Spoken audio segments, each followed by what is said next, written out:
Pues nada, muchas gracias por invitarnos y por haber venido hoy aquí y también los que estáis online escuchándonos y viéndonos.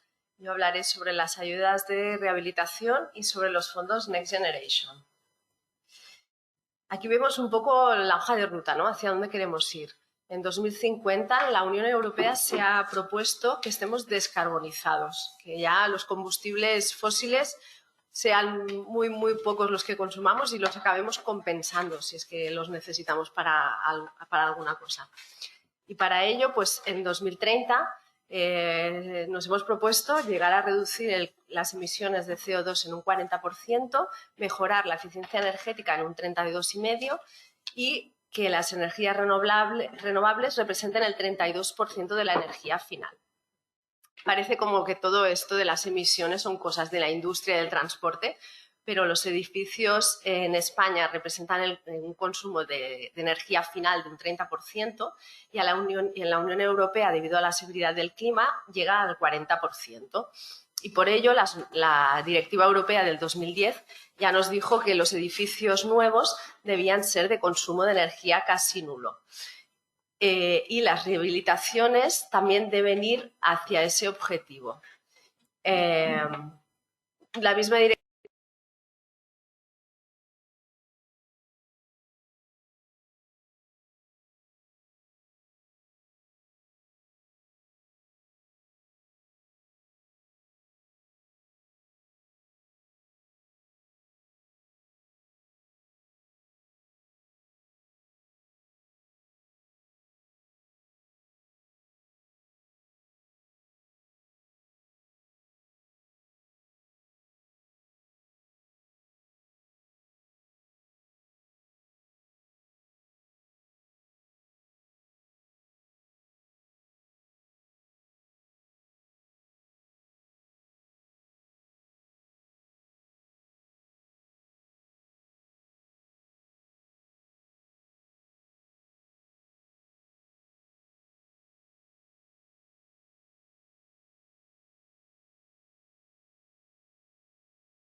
Perdoneu, no escoltem a la ponent, els que estem per videoconferència. No, ara sí que es comença a escoltar.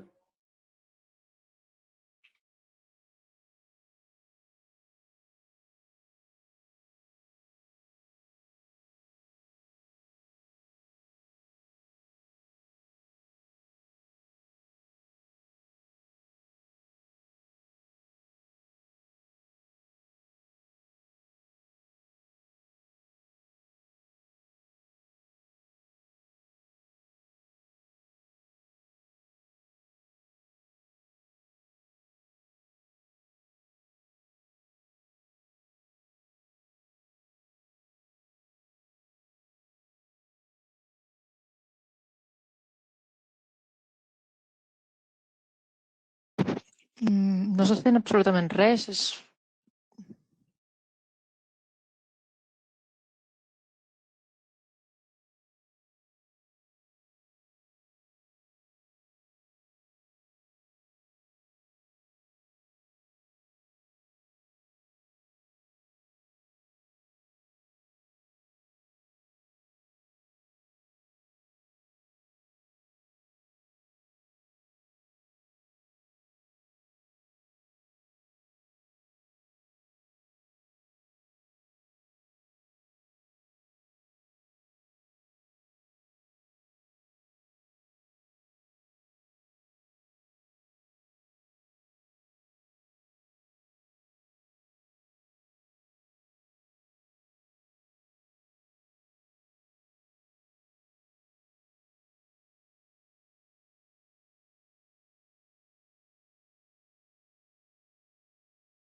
Dic, m'he descuidat de presentar que després es farà una presentació de les empreses de continuar? Ja està. Molt bé. Doncs, després d'aquesta pausa tècnica, seguim? Seguim. Molt bé. Doncs aleshores hem dit, ¿no?, que d'una banda, seguimos, que primero que es importante que reduzcamos la demanda, esa necesidad de energía. También reducir el consumo lo reducimos mediante una mejora de la eficiencia energética de las instalaciones y esa energía que necesitamos debe ser al máximo de renovable. De forma que con estas tres componentes es como se define el edificio de consumo casi nulo. Es un edificio muy eficiente, que la poca energía que necesita proviene de fuentes renovables. Y hasta aquí llega cuando entregamos, ¿no?, el edificio a la persona que lo va a usar. Y luego, para que realmente consuma poco, es muy importante la eficiencia, la gestión energética, hacer un control de los consumos, hacer auditorías en edificios terciarios y conseguir que los usuarios estén informados y concienciados para que realmente se traduzca, ¿no?, en la factura energética y que haya un bajo consumo. Después de esta introducción, comentaré un poco los fondos Next Generation. Son unos fondos especiales que se impulsan desde la Unión Europea para poder salir de la crisis provocada por la pandemia del coronavirus y se suman al presupuesto habitual de la Unión Europea. Esta dotación es de 750.000 millones para toda Europa y se reparten entre préstamos y ayudas directas. El mecanismo más importante que tiene el Next Generation es el mecanismo para la recuperación y la resiliencia, seguido de los fondos REACT. Este mecanismo veremos que en los reales decretos que se van publicando pues va saliendo que provienen de allí, de esos fondos. En el caso de España, se ha publicado el Plan de Recuperación, Transformación y Resiliencia con unos fondos de 140.000 millones y también se reparten entre préstamos y ayudas directas, subvenciones. Que más o menos, ¿no?, en una tercera parte, el 37% será para una transición ecológica, el 33% para una transformación digital y el resto para otros propósitos como es la igualdad de género o una España más cohesionada, más inclusiva, como veremos con las ayudas del reto demográfico. Porque uno de los principios también que se explica mucho desde Europa es que nadie se quede atrás.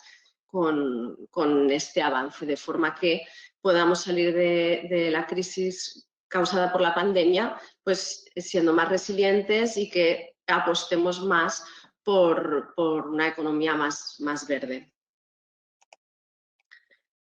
En estos fondos hay 3 líneas de actuación. Los proyectos estratégicos para recuperación y transformación económica son unos proyectos muy grandes, ¿vale? Pero ya para todos los públicos pues hay subvenciones y también hay contratos con activos públicos.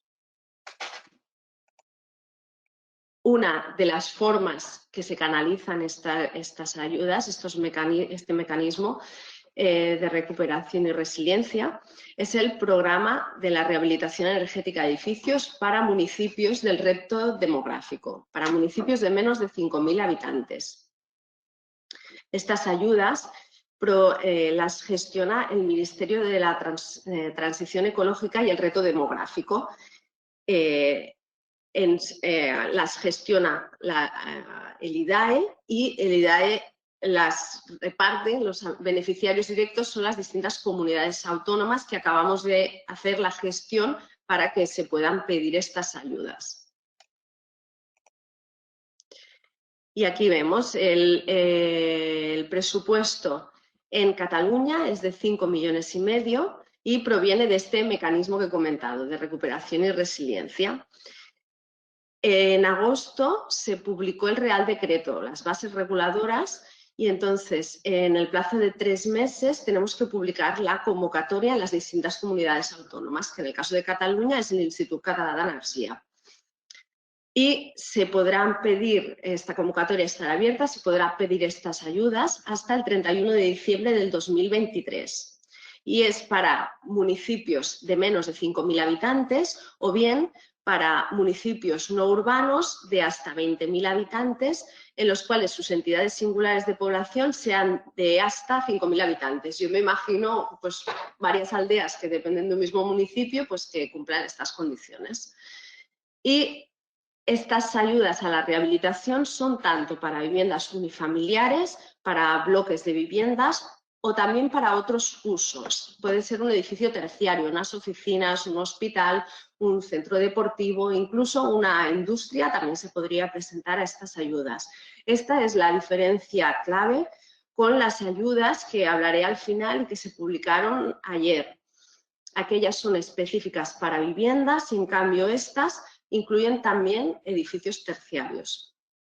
¿Y cuáles son las actuaciones elegibles? Pues podemos hacer mejora de la envolvente térmica del edificio, también mejora de las instalaciones y mejora de la iluminación.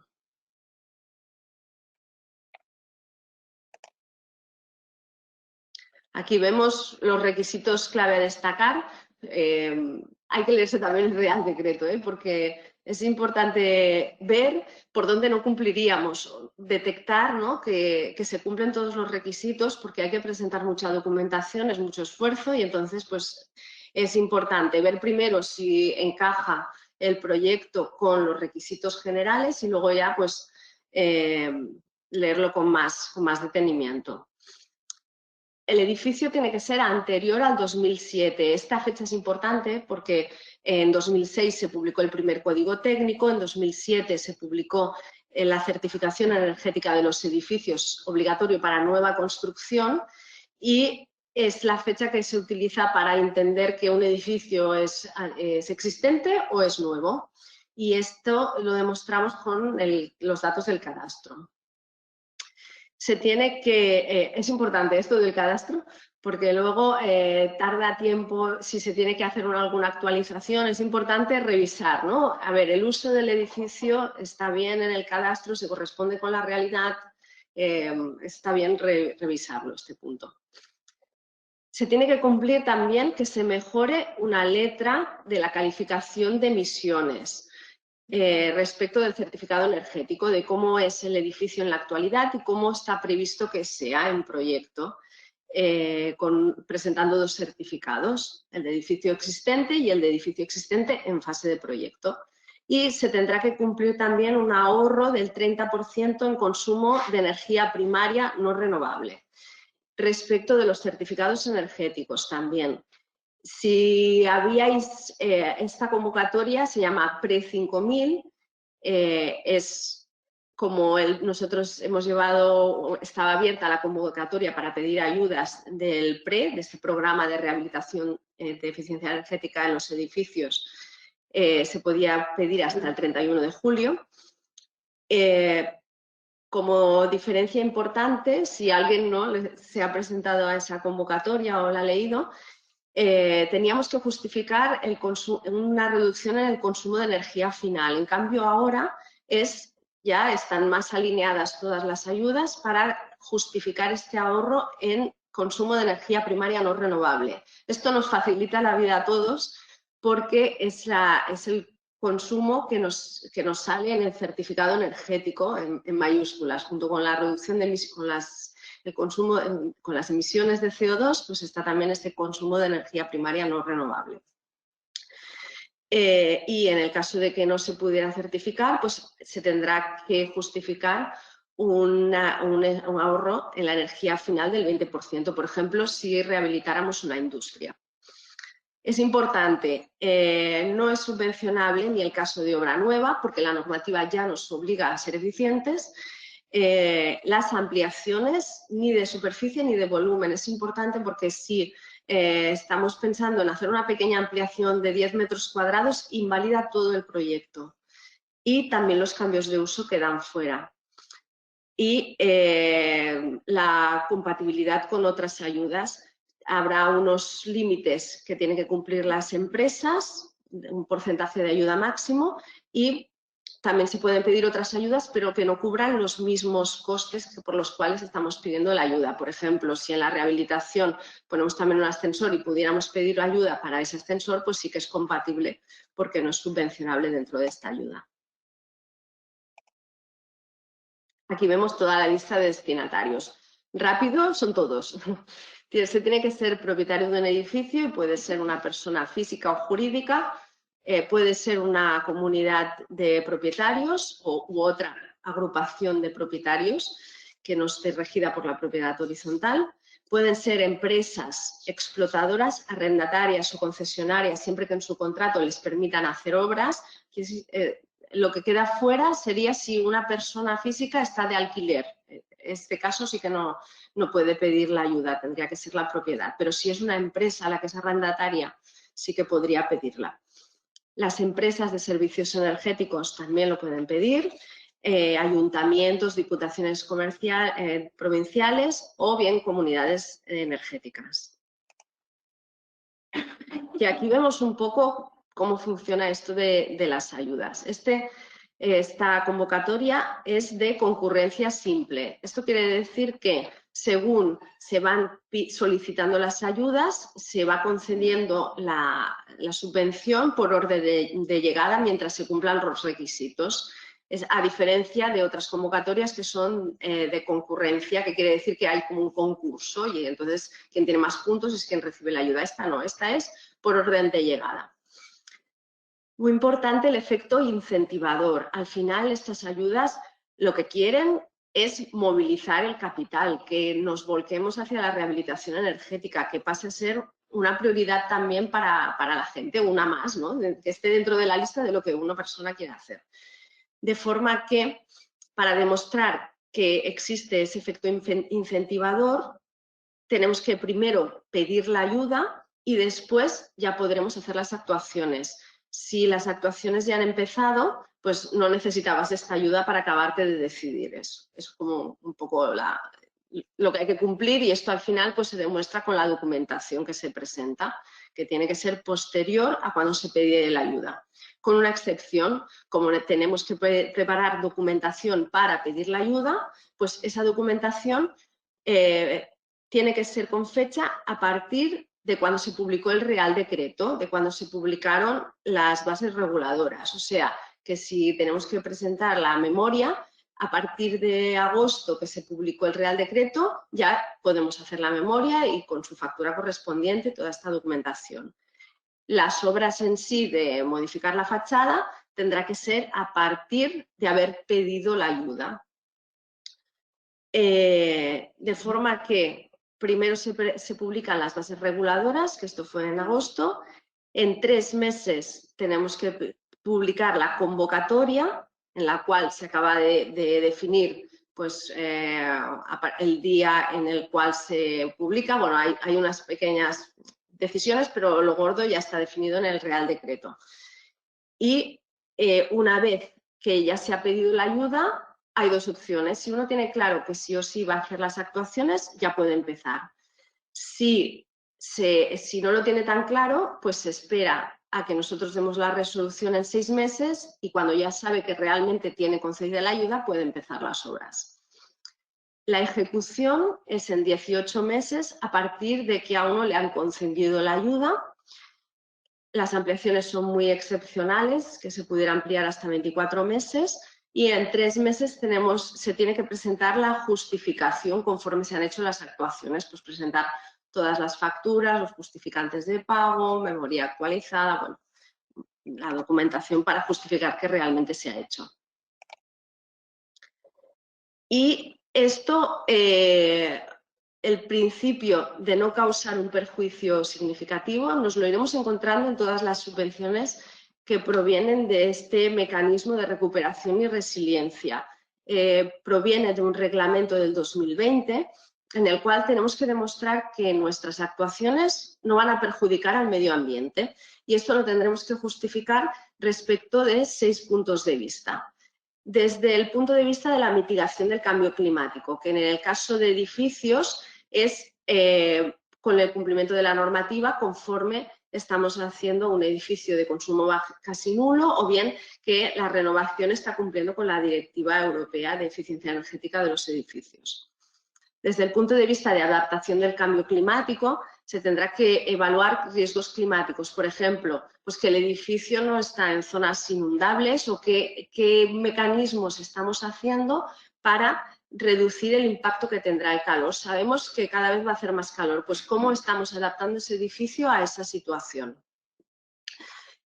También tenemos que demostrar el uso sostenible y la protección de los recursos hídricos y marinos. Esto es en el caso de obra nueva, conforme los aparatos de agua pues, tienen unas certificaciones para demostrar que son eficientes. Y un punto importante en cuanto a economía circular. El 70% de los residuos de construcción y demolición se tendrán que poder reutilizar, reciclar y valorar. Tendrá que haber un estudio de gestión de residuos, que ya lo hacemos normalmente, y también demostrar que lo que estamos poniendo en obra tendrá una capacidad de desmontaje o de adaptabilidad. Al final es pensar pues, que los edificios no van a durar para siempre, qué pasará cuando los dejemos de utilizar y evitemos ya desde inicio que haya que reducir al máximo los residuos que generarán. Por otro lado, también se tendrá que justificar la prevención y el control de la contaminación, determinando, cumpliendo unos máximos de formaldehídos en los propios materiales que utilizamos y también evitar que tengan amianto y otras sustancias muy preocupantes. Por ejemplo, el hecho de retirar una cubierta que tenga amianto u otro material de construcción es también un coste elegible en esta ayuda. Y también tendremos que prever no provocar un daño en la biodiversidad del lugar donde se está actuando. Todo esto proviene de una guía que ha publicado IDAE y que nos ayuda un poco a saber cómo tenemos que cumplir con este principio de no perjuicio significativo. Y esto lo comento porque va a ser muy transversal y lo iremos viendo en las distintas líneas de subvención que tienen que aplicar este reglamento.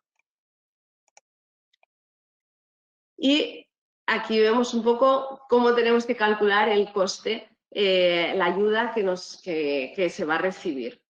Si se trata de una persona física o de una comunidad de propietarios o de una administración pública, respecto del conjunto del proyecto de rehabilitación, tenemos que no considerar los costes que no son elegibles. Por ejemplo, si en la actuación hay medidas de accesibilidad que en esta línea de ayudas no son subvencionables, pues dejamos de considerarlas, y respecto de lo que sí que es el coste elegible, estas medidas que hemos dicho de mejora de la envolvente, de las instalaciones, pues respecto de este coste, aplicar el porcentaje de la ayuda. En el caso de que se trate de una empresa que está pidiendo la ayuda que tenga actividad comercial o mercantil, entonces tendremos que tener en cuenta cuál será el coste subvencionable comparándolo con el coste de una instalación convencional. Por ejemplo, si esta empresa quiere cambiar una caldera por una bomba de calor aerotérmica, un coste de referencia será otra caldera que justo cumpla la normativa. La diferencia de precio entre la caldera nueva y la bomba de calor es respecto del cual aplicaremos ese porcentaje. En el caso de las medidas de la envolvente, como tampoco tenemos una obligación de ya ponemos aislamiento, no tenemos que calcular este coste de referencia. Y aquí vemos los porcentajes a los cuales están limitados según el reglamento de 651. Bueno, hay unos porcentajes aquí bajo máximos. Las ayudas se pueden aumentar el porcentaje mediante criterios adicionales, ya sea por un criterio social, porque la vivienda es de protección pública, porque está situada en un área de renovación y regeneración urbana, o bien porque las personas propietarias pues, tienen concedido el bono social. También aumenta la ayuda por criterios de eficiencia energética. Si llegamos a una calificación A o B o se llegan a mejorar en 2 letras la calificación, aumenta el porcentaje de la ayuda. Y también por considerarse una actuación integrada, de forma que si mejoramos la envolvente y también mejoramos las instalaciones, aumenta el porcentaje de la ayuda. Y si se trata de un edificio terciario, si se está mejorando la envolvente y también la iluminación, pues también aumenta el porcentaje de la ayuda. Y en el caso de que quien lo pida es una comunidad de energías renovables, también se considera como actuación integrada y aumenta este porcentaje. Y aquí hay muchos números, porque según cuál sea la ayuda adicional y según cuál sea la actuación, puede aumentar este porcentaje de ayuda adicional. Es tan complejo que no lo puedo decir así de memoria todo rápido, y hemos tenido que hacer un Excel con el PRE, porque también era similar el caso, pues un Excel para calcular exactamente cuál era la ayuda en función de estos criterios, estas ayudas adicionales. Si actuamos en todo un edificio y mejoramos la envolvente térmica, la ayuda para estos municipios de menos de 5.000 habitantes es del 50%. Si mejoramos las instalaciones, ya sea poniendo instalación solar térmica, geotermia, biomasa, aerotermia, pues la ayuda es del 40%. Y si es una mejora de la iluminación, es de un 20%. Y aquí veis toda una lista de costes elegibles. Es importante tener en cuenta que los costes del proyecto, de la memoria, son costes elegibles, y también de la propia gestión de las ayudas, porque al final pues, es tiempo de leerse el Real Decreto, preparar toda esta documentación, gestionarla, solucionar dudas. La propia gestión de las ayudas es también subvencionable, además de lo que es el coste de las propias obras. Y es importante tener en cuenta que las licencias, las tasas no son costes elegibles. En cambio, si el IVA no nos lo podemos repercutir, si somos particulares también es subvencionable, si nos lo podemos deducir no. Y estas ayudas son compatibles con otras, excepto siempre que no cubran otros costes. Y con esto acabo la parte del PRE 5000. El PRE 5000 es el que gestionamos nosotros, son ayudas a la rehabilitación para edificios residenciales y terciarios de municipios de menos de 5.000 habitantes. Dentro de las ayudas a estos municipios pequeños que están dentro del reto demográfico, el que se puede consultar la lista en la web del IDAE, están también unas ayudas que se gestionan directamente desde IDAE, no las llevamos nosotros, no se llevan desde las comunidades autónomas y son ayudas para proyectos singulares locales y son para que los pidan los ayuntamientos. Se tendrá que cumplir también este principio de no perjuicio significativo en el medio ambiente y son muy transversales porque incluyen tanto la rehabilitación de los edificios como poner instalación solar fotovoltaica para autoconsumo, generación de energía térmica, también para reducir la contaminación lumínica y para movilidad sostenible.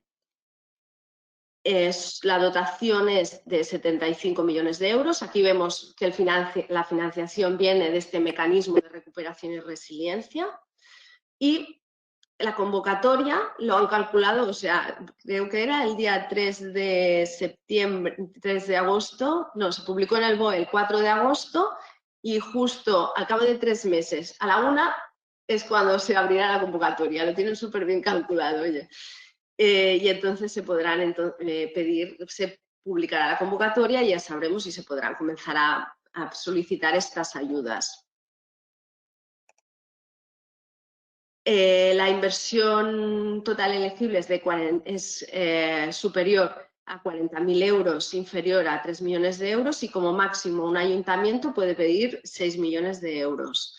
La ayuda máxima es de un 85% de la inversión. En casos muy estratégicos podría llegar al 100%, pregunta calidad, y la ejecución es en 24 meses. Lo pueden pedir entidades locales, tipo diputación, diferentes entidades así. Y también hay esta compatibilidad que hemos comentado antes, que no se puede superar el coste elegible.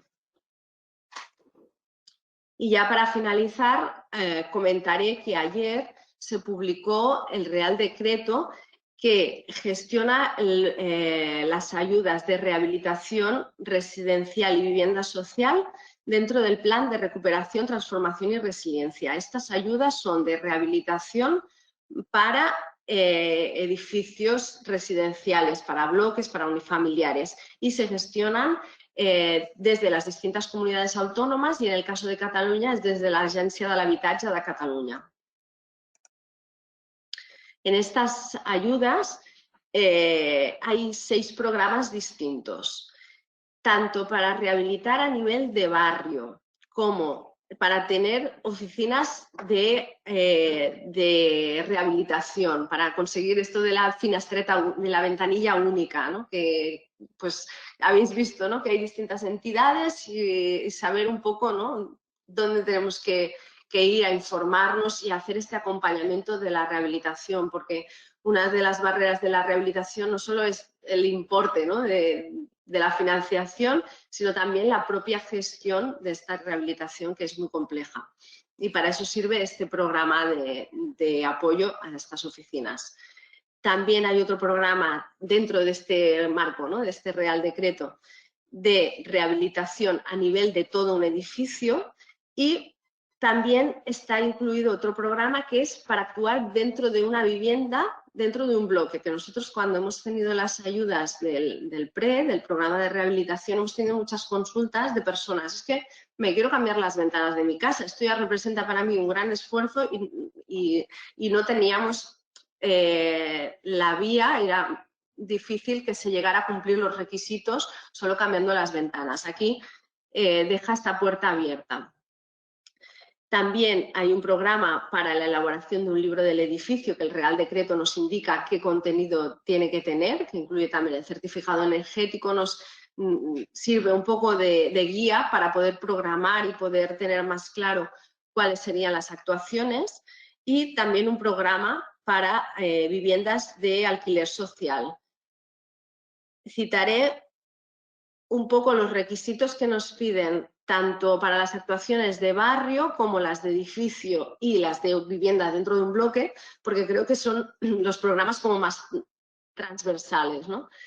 Para actuar dentro de un barrio tienen que estar definidos por el ayuntamiento, por la entidad pública, como un entorno residencial de rehabilitación programada. Y como mínimo tiene que tener un 50% que sea de uso residencial. Se tendrá que cumplir el requisito de reducir el 30% del consumo de energía primaria no renovable, el mismo porcentaje que hemos visto antes con el PRE5000, y también conseguir una reducción de la demanda energética de calefacción y refrigeración, como hemos visto al inicio, ¿no? De la demanda que la reducimos gracias al envolvente, a poner aislamientos térmicos. Por lo tanto, aquí está es un punto muy distinto respecto del PRE5000. En el PRE5000 nos dicen tenemos que reducir consumo y mejorar la calificación de emisiones. Por lo tanto, si cambiamos instalaciones, podemos cumplir esos requisitos. En cambio, aquí nos están diciendo tenéis que reducir consumo y tenéis que reducir demanda. Por lo tanto, para conseguir reducir esa demanda, tendremos que poner aislamiento, poner protecciones solares, hay que actuar en la envolvente del edificio. Y esa reducción de la demanda será en función de las zonas climáticas. Si se trata de una D o una E, zonas más severas de climatología, pues es un 35%. Si es una zona climática C, es de un 25%. Y en el caso de Tarragona, que es una B, pues este punto no se tendría que cumplir, no le aplicaría. Y también es subvencionable las propias actuaciones para urbanizar, para reurbanizar, para mejorar el entorno urbano. Y siendo también subvencionable la parte de la prestación de servicios, tener una oficina de rehabilitación para que acompañe a ese barrio a que se rehabilite. Los casos que conocemos, por ejemplo, el de Santa Coloma de Gramenet, el ayuntamiento ha estado llevando la gestión, acompañando, informando a los vecinos para que sepan muy bien cómo gestionar toda esta rehabilitación.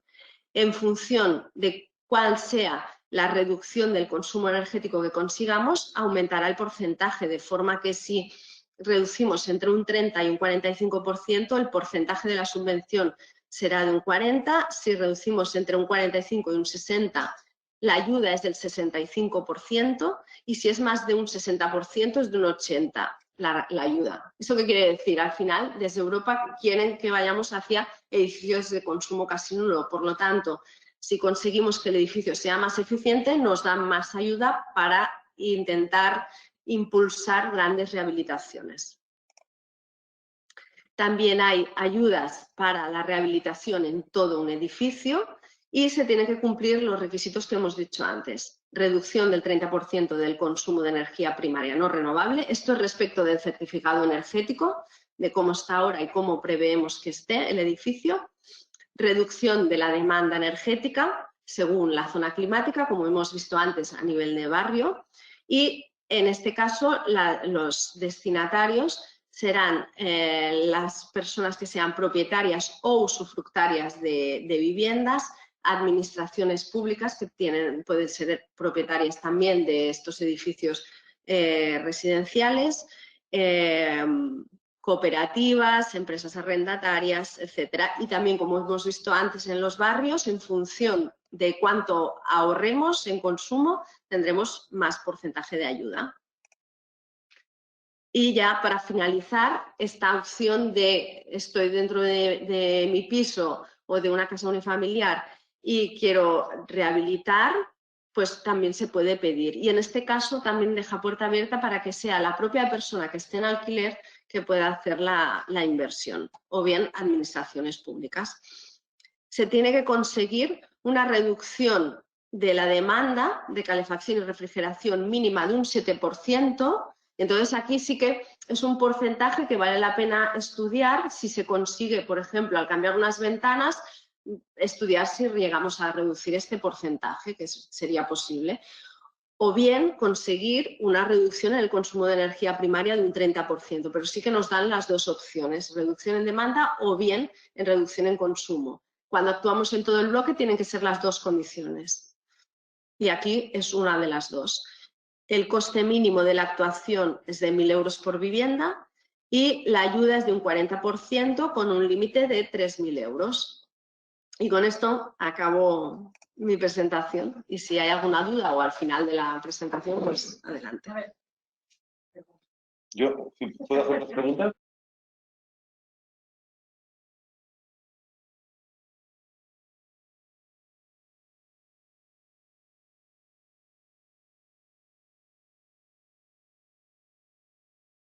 Bien. Yo no, solo dos cuestiones. Del pre-5.000, que es lo que domináis más, Sí, he entendido que las obras que ya están iniciadas no tienen derecho a acceder a ningún exacto. tipo de ayuda, ¿no? Exacto. Se Vale. tiene que primero pedir la ayuda y luego ya después, se pueden empezar. ok. A Y partir del día después, siguiente. y después con todas las, claro, hay que tener si tenéis un Excel, hay que tener otro Excel para poder gestionar cómo encabir toda la documentación que es necesaria para después enviarlo a alguna oficina de gestión, cómo se gestionarán las ayudas, o sea, cómo habría que hacer porque podemos contratar a un técnico, ¿no? Entiendo. Exacto. Sí, de hecho, ¿esto está? Vale. Las ayudas que gestionamos desde ICAEN se tiene que hacer todo telemático y quien pide la ayuda tiene que ser la propiedad. O sea que, por ejemplo, el certificado energético sí que lo puede hacer, lo puede presentar a la administración la propia persona que lo ha firmado porque tenemos un modelo de representación, pero en el caso de las ayudas no. Lo que pasa es que tendremos que ver cómo se publica la convocatoria de las ayudas que se llevarán desde la Agencia de l'Habitatge para ver exactamente cómo se gestionarán. Eso está previsto, pero no se sabe muy bien. Claro, hasta que no se publique la convocatoria y además pues serán ellos que lo podrán explicar mucho mejor, sin duda. ¿Hay alguna pregunta? Un momento, para las preguntas vamos a hacer